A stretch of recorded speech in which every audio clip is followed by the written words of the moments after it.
Mike Radich here, and I'm now joined on the phone by the first and only IFL Lightweight champion, Ryan Schultz. Ryan, how are you? I'm doing good. It's good to be here. Ryan, let's go back to April 2007 to May 2008. Let's go back to that time period when you were in the IFL. A lot of good things happening for you. Before that, you had a little bit of a rough patch where you had some mixed results, some wins, some losses in between there. How were you able to put things together then, and why were you able to have so much success during that time period?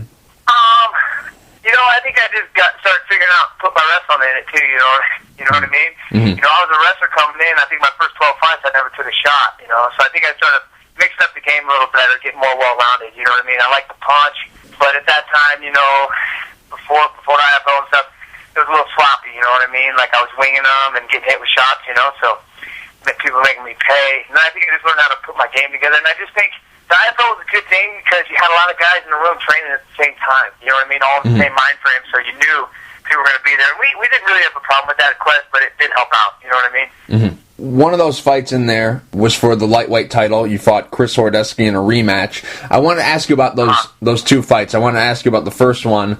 We'll start with that one. That first fight, if I can remember correctly, you came in there really, I don't want to say not respecting him, but definitely that was a fight that you thought you definitely should have won and could have won. What went wrong for you in that one? I think I just, maybe I overlooked him a little bit, but I'm not so sure about that. Looking back, I took everybody pretty serious. I just think mentally, I just wasn't prepared. You know what I mean? I think I was off my game a little bit, and he exposed me. You know what I mean? Mm-hmm. Good for him. You know what I'm saying? But one thing about that fight that I just felt like I didn't perform to my ability that day. You know what I mean? And he exposed it, and that's why I was so excited to take that fight later, because I just knew that I didn't perform to my level in that fight. For exposing it and conquering me and getting the win that time. Mm-hmm. So the next fight, I had my mind made up that no matter what, I'm coming out and I'm performing. You know what I mean? I'm performing to my ability. Mm-hmm.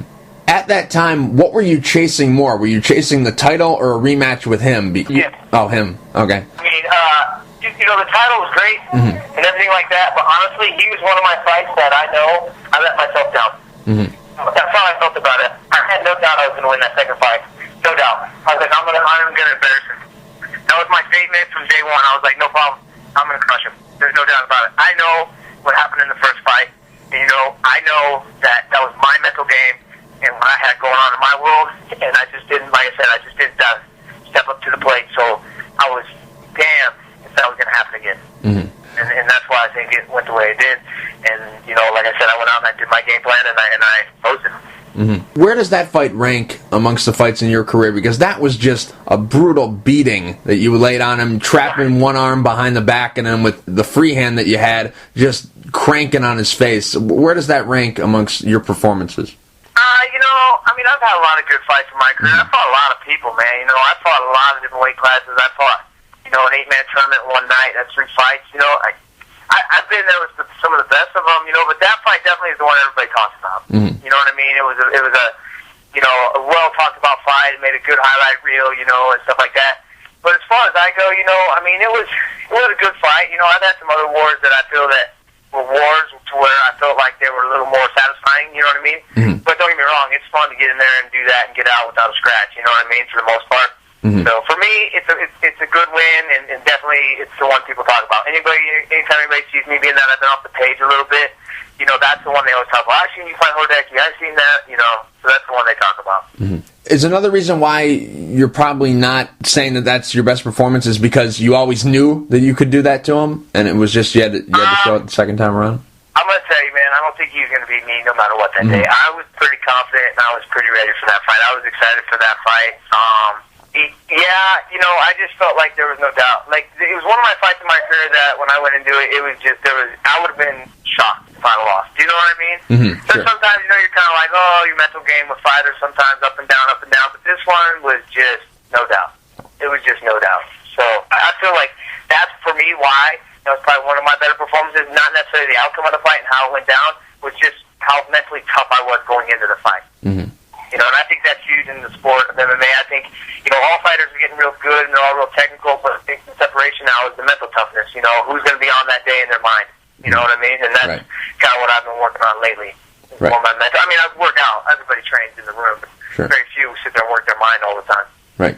After that, you had 2 more fights. You defended the title twice, and then the IFL folds. Now, during the time before you signed with San Goku and when the IFL folded, did the UFC, WEC, were they a player coming after you? Or Yeah, I got offered a contract with the UFC, and then Japan came first.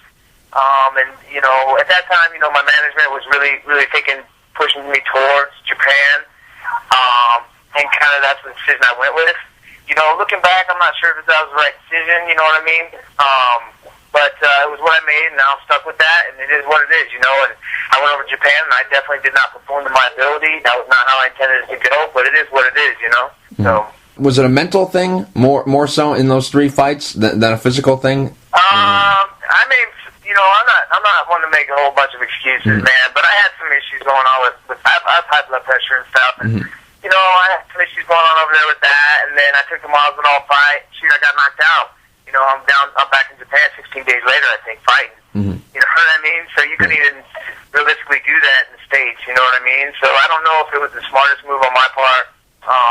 I just think mentally, I don't know if it was the travel, but for some reason, I just didn't perform over there. That was a real dark time in my career. You know what I mean? It really was, because, like you said, I come out of IFL, it's kind of a hot hand. People were, you know what I mean? I was starting to make some noise. Right. And, just got knocked down. You know what I mean? But I think today, it made me stronger. You know what I mean? I think it's made me stronger as a coach and as a fighter. You know what I mean? So it is what it is. I got no regrets, but I definitely think looking back, I made some poor decisions. You know what I mean? And I'm a grown man, and I was a grown man when I did this stuff. So the decisions were on me. You know what I mean? Sure. Now you have your own gym, Trials MMA. Just curious, why did you decide to leave Team Quest? Well, at the time, there wasn't a whole lot of. I went to the management there, like Linland, and just kind of seeing what their future was with that. Because you can't fight forever, and I got to start setting up something else. You know what I mean, like coaching. Sure. And I love to coach, and it just didn't seem like there was a whole lot of growing there. As far as like getting a good consistent paycheck for coaching there, and so me and Ed were talking about opening a gym out in that area, out in Washington actually, and then it just came, a friend of mine named Reed O'Malley, he offered up a little bit of money, and he wanted to invest in something, and he wanted to get involved with it, and he just kind of dangled it out there, and I kind of went with it, it was like, and then so I talked with Ed, and I was just like, what do you think, buddy? And he's like, well, let's go out there and look. So I was going. So I was coming back this way, and then so he came with me, checked it out, and he decided he had to go. And at that time, we were still maybe going to do a Team Quest, but then the numbers, honestly, they just didn't want to work with us. They didn't want to do what I asked, and I just said, well, I think I'm going to take my chances on my own then. You know what I mean? Why did you decide Colorado was the place to put your gym? Because I believe you're from Nebraska, and Ed Herman's originally from Washington. Why did you guys decide Colorado? Right. I actually lived in Colorado out here before, and I actually had a house out here. Outside of Fort Collins. So I was eventually going to probably make my way back to this area. And where I'm at right now is about 3.5 hours from my hometown. So I'm not very far from where I grew up. And I like Colorado, and like I said, I lived here for a couple of years before I started fighting. So I was in Colorado for a while. You didn't fight the entire 2010, that entire year. Was that just because you were trying to get the whole gym thing situation settled, or was it you were thinking about retirement? What was going on during that time? No, I was never thinking about retirement. I mean, obviously, I was, like I said, I was in some dark days there, but I was trying to make a move forward. And to be honest with you, it's just about getting fights, and it was tough to get fights at that time on smaller shows. You know what I mean? Sure. To be honest with you, it's tough to get guys to take a chance on me. Where they know it's a tough fight, where if they go fight a guy who's 4-4 or 4-1, it doesn't matter as long as they get a win. You know what I mean? That's kind of the problem I've been having. It's like, guys, well, why do we fight Schultz when he has 36, 35, 36 fights or whatever? We can fight this other guy and almost be guaranteed to win, and it doesn't really matter. Nobody cares who you fight. You know what I mean? As long as you win. So that's kind of the problem I've been running into. So I think it was a combination of just the move and just transitioning, but also I know I was looking to fight at that time. You're now down to featherweight. You're fighting at 145 right now. Why did you decide to make the move down there? Was it just something that was long overdue and you should have been fighting there a long time ago? Was it your body weight was just dropping and 145 became an option? Was it something because of those losses you just decided to start new somewhere else? What was the reason for going down there? I think it was just a combination of things. I'm a decent-sized 55-pounder, as far as, height and everything, too. I never really felt out-muscled by too many guys at 155. But I started looking at the weight, and I'm like, I can make 145. You know what I mean? Mm-hmm. So I was thinking, let's give it a try and see where it's at. Kind of go from there and almost like get a fresh start. You know what I mean? Start at 145 and just that's my new beginning. You know what I mean? Mm-hmm. You made your return at Ring of Fire 42 against Angelo Duarte. How did it feel to be back in there, and more importantly, how did it feel to get a win after going winless for such a long time? It was good, man. I was excited about it. I was pretty confident. I've been training the whole time. It's not like I haven't been in a gym. You know what I mean? Sure. Maybe I haven't competed in a while, for what reasons or not, but I was ready. And, to win in front of my students got to watch me fight and stuff, so that was good for them to see me get out there and perform. Now and I'm telling them, hey, look, and they're right there. You know what I mean? So it was a good thing all the way around, and it was good to get in there and get it taken care of easy, and then just move on to the next thing. Mm-hmm. Your most recent fight was against Billy Martin. If I'm reading this correct, Chris Leben was the referee for that one? Yeah. Chris was actually up here doing a seminar at our gym. He was doing a guest appearance and came out to help coach and check our gym out with me and Ed and help Ed train. And he actually was going to do the refereeing for that show. Mm-hmm. And it just so happened I was fighting on that show, so it all just kind of worked out that way. Mm-hmm. Which is really weird. It was kind of weird, to be honest with you. Right. The reason I asked was because how did the commission allow that? At that time in Wyoming, there was no commission, number one. Oh, I see. I see. Yeah, that was an uncommissioned fight. Obviously, they got it reported, but it was good. And that was my concern, with that fight. I was like, well, look, I need every fight to count towards my record right now. So I was like, I'll do the fight. I'll fight anybody. I don't really care. But I wanted to get reported, and they made sure that happened, so it's all good. But like I said, me and Chris are not training partners right now. We're not teammates. Sure, He's in Hawaii. He comes through here. But definitely I could see where somebody might have a problem with that. You know what I'm saying? Right. Because of the history of Team Quest and all that stuff. Of course, we're friends. Me and Chris Leben are friends. Yeah. No doubt about it. You know what I'm saying? I've known him for a long time. We've been in this fight game together since, 2003. So, definitely I know him, he knows me, and, but I don't think there was any room for biasness in that fight at that time. You know what I mean? It just never came into an issue, Right. How would you grade his skill as a referee? He did great, Mm-hmm. He took it serious. That's one thing, he took it serious. And I think fighters are good referees and good judging the fight cards, because they know the game. Mm-hmm. You know what I mean? We know what's going on out there. We know when guys are in trouble. We know when to stop it. We know, for the most part. You know what I'm saying? Sure. Usually I believe fighters are good because they've been in there and they've done it. Mm-hmm. Now, Ryan, you got a fight coming up December 8th against Scott Cleave. That's correct. What are your thoughts about him as an opponent, and how much do you know about him? He's good. I've seen a few of his fights. I believe a guy he's beaten is fighting in the UFC, a Trujillo or something like that. I can't remember. I have to look it up again, but he's definitely good. I've watched some tape on him, and he's definitely well-rounded, and I don't expect him just to lay down for me. I think he's going to, I believe he's going to give a good fight. So I'm looking forward to it. They're billing this fight as the number one and number two guys in Colorado going up against each other. How important is this fight? Because I'm sure you have, aspirations beyond just fighting in the local circuit. I'm sure you want to be on a big show. I'm trying to be in UFC. That's what I'm trying to do. I'm not making no balls about that. That's where I want to go next. That's where I want to finish my career. And I'm going to do whatever it is to get there. I'm going to fight anybody, anytime. I don't care who they think's number one in Colorado. I'm not interested in that. Sure. It doesn't mean a whole lot to me. Every guy that comes in front of me, I'm taking him serious, and I'm going to try to put him away. You know what I mean? So this guy, they can call him number one, number two in this state. I'm standing in Colorado right now, so in my opinion, I'm the best 45-pounder in the state of Colorado, no doubt about it. There's no doubt about it. There's no question. So, December 8th, if he wants to make that not a reality, he better come out and put it to me. But I plan on putting it to him and make it look like, oh yeah, this is easily the best fighter out here. You know what I mean? That's what I'm looking to do. So you wouldn't be interested in going to Bellator, because Bellator, they're ready to launch on Spike. If you get a win here, I think that would possibly be a good move for you, maybe to get over there. Would you be open to that if they came to offer you something? Yeah, actually, my manager has talked with them, and stuff like that. So I'm honestly, I'm just trying to look to progress. You know what I mean? I don't necessarily want to be fighting on smaller shows for the next. You know what I mean? I'm getting older. I'm 35 years old. So I'm kind of towards the end of my career, and that's just a reality you have to just be honest with, so it's time to go. So I guess, whatever bigger show tends to try to grab me up, I'm probably going to go with them. You know what I mean? That's kind of how I feel about it at this point, and I want to, but the thing is with me is I want to fight the best fighters, I want to really lay it all out there. I want to have no regrets when I'm done, and just, no holding back, just see how good I really am. You know what I mean? Mm-hmm. Now, with the team that you've assembled at Trials MMA, is it mostly up-and-coming guys, or do you have some established veterans there as well? I know Ed Herman, he's obviously your partner in this thing, but who else is out there? Well, I just got Tyson Jeffries out here. He's a member of Quest. He's trained there since he was 16 years old. So he's out here now full-time. He's moved out and everything. He's a really, really good fighter. Chael Sutton's talked about him in interviews about how he's one of the toughest training partners he's ever trained with. That's who he's talking about, Tyson Jeffries. So I got him out here. But most of our team, we're building it. You know what I mean? They came in as amateurs, and we're starting to build them up. We got a pro named Ian Stonehouse. I got a pro named Chris Holcomb, and I got a pro named Josh Cole.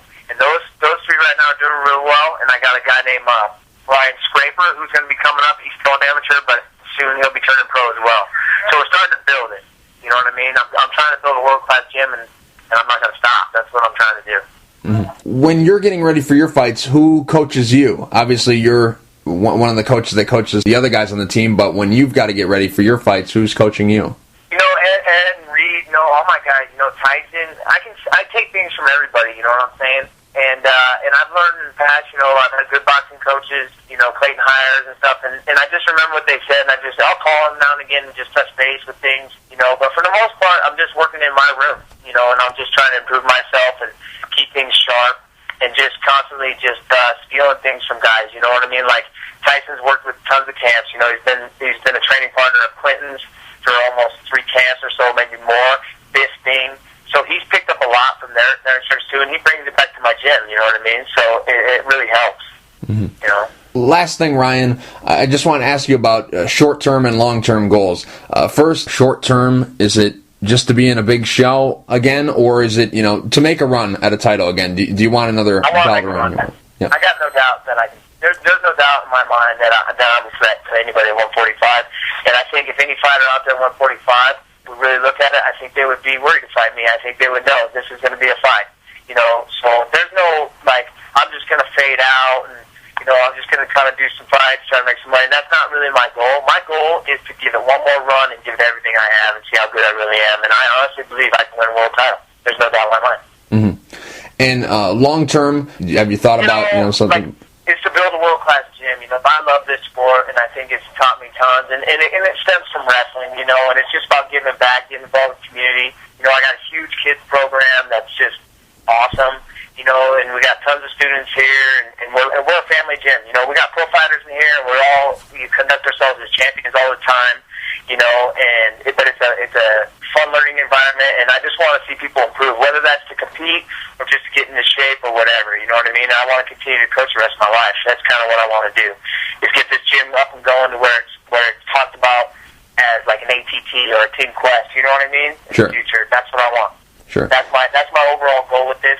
Just keep bringing people in and just keep improving. Don't go stagnant. Just keep improving. It would be dumb for me to sit there and think that I know everything in this sport, because it changes all the time. This, and I just got to keep up with the game, and I got to keep improving. You know what I mean? Mm-hmm. Just to piggyback off that, are you hoping that you can build these guys up from scratch, or are you hoping that maybe more established guys will come in and build a solid team that way? I'll take them both. Mm-hmm. You know what I mean? Definitely like to build up guys from scratch. That gives you a personal, and then you get a really good connection with that fighter. You know what I mean? Sure. They trust you. They listen to you. They're going to do what you say. As long as you're steering them in the right direction, that's a really good relationship. You know what I mean? And also sometimes, when you're coaching somebody else's fighter, whatnot, maybe there's some things that they do that you don't like. You know what I mean? And you can't really unlearn that all the time because some of it's good. You know, it just doesn't work into the way your style goes. You know what I mean? Mm-hmm. So I want both. You know what I mean? I talked to a bunch of guys. I talked to guys, you know, from Team Quest. You know, I'm always trying to get them to come back out here. You know, those that have moved on and went other places. You know, anytime my doors are open. You know what I mean? Mm-hmm. The more training partners, the better it is. You know, the better guys you have in your gym. You know, iron sharps iron. That's all there is to it. And you're only as good as your training partners. That's a fact. Mm-hmm. Ryan, real quick before I let you go, do you have any sponsors you would like to thank, and is there anything you'd like to say to the fans? Yeah, you know, I just want someone to watch the fight, man, and just, you know, keep, I feel like I have a good, strong base, you know, they've kept it from me over Facebook and stuff like that, and I just want to say thanks, you know, because I know I kind of was on top of that for a minute, and it fell off, and nobody knows where I am, and I just want to say thanks for hanging out, you know, and just sticking behind me to the fans, and, you know, sponsors, Red Fear's been real good to us, and good to our gym, you know, Tri-City Cycles out here in Leben, Colorado, they're getting behind me, you know, so just stuff like that, and I'm going to make a run at it, you know what I mean? I just want everybody to know that I'm not done, you know, I got one more good push, and it's not just a fade-out retirement, you know, let's go do it. I got one good push. I'm still in good shape, and I can still fight, you know what I mean? Mm-hmm. Ryan, thank you for taking the time to talk. I really appreciate it. Good luck December 8th against Scott Cleve. Thank you. I appreciate it. I appreciate your time as well.